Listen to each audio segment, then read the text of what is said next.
Hi உறவுகளே, எல்லாரும் எப்படி இருக்கீங்க? வாங்க ஒரு சூப்பரான டோனட் செய்யலாம். அதுக்கு ஒரு மிக்சிங் பவுல் எடுத்துகிட்டு 1.5 கப் அளவு மைதா, 2 ஸ்பூன் சுகர் பவுட்ரு, ஒரு பிஞ்சு சால்ட்டு, ஒரு அரை ஸ்பூன் சோடாப்பை போட்டு அப்படியே அரை கப் தயிரையும் ஊற்றி நல்லா கடகடான்னு சப்பாத்தி மாவு பதத்துக்கு இந்த மாதிரி பிசைஞ்சு எடுத்துக்கோங்க.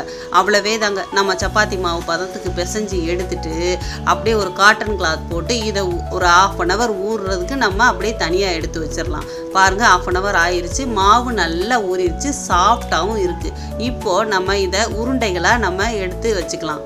பாருங்கள், இந்த மாதிரி உருண்டைகளாக எடுத்து வச்சுட்டு இதை நீங்கள் சப்பாத்திக்கு மாவு தேய்க்கிறது மாதிரி இதை நல்லா சப்பாத்தி மாவு மாதிரி உருட்டி எடுத்துக்கோங்க. மெல்லிசாக உருட்ட வேண்டாம், கொஞ்சம் கனமாகவே இருக்கட்டும். இந்த மாதிரி நல்லா உருட்டி எடுத்துட்டு இதை ரவுண்ட் ஷேப்பில் நம்ம ஒவ்வொன்றா கட் பண்ணிக்கலாம். இப்போ ரவுண்ட் ஷேப்பில் நம்ம கட் பண்ணியாச்சு. நடுவில் ஒரு ஓட்டையை போட்டுட்டு பாருங்கள், இந்த மாதிரி நீங்கள் ஒவ்வொன்றா போட்டு இந்த ஷேப்பில் நீங்கள் கட் பண்ணி எடுத்துக்கோங்க. இப்போது அடுப்பில் ஒரு பாத்திரம் வச்சு எண்ணெய் ஹீட் ஆகுமே நம்ம டோனட்ஸை ஒவ்வொன்றா போட்டுக்கலாம்.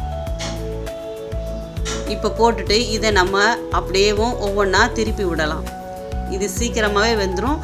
அடுப்பை கொஞ்சம் சிம்மில் வச்சுக்கோங்க. நீங்கள் இப்போ ஒவ்வொன்றா இப்படியே திருப்பி விட்டுக்கிட்டே இருந்தீங்கன்னா நல்லா அது நமக்கு வெந்து ரெடியாகி வரும். பாருங்கள், அது பார்க்குறதுக்கே நல்லா கலர்ஃபுல்லாக நல்லா இருக்குது. இந்த மாதிரி உங்களுக்கு ஒவ்வொரு டோனட்ஸுமே பார்க்குறதுக்கு பக்காவாக ரெடி ஆகிரும்.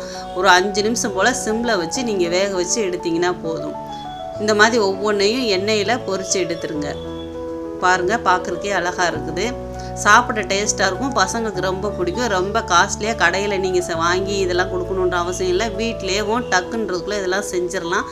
பாருங்கள், இவ்வளோ தான். மீதமாக இருக்கிற எல்லா டோனட்ஸையுமே நான் போட்டு எடுத்துட்டேன்.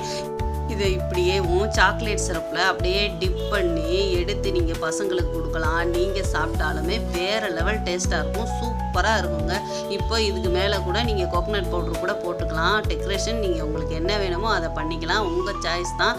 பார்க்குறதுக்கு வேறு லெவல் டேஸ்ட்டு அட்டகாசமாக இருக்கும். கண்டிப்பாக பசங்களுக்கு செஞ்சு கொடுங்க. மறக்காமல் நம்ம சேனலையும் நீங்கள் சப்ஸ்கிரைப் பண்ணிக்கோங்க. அவ்வளவுதான்.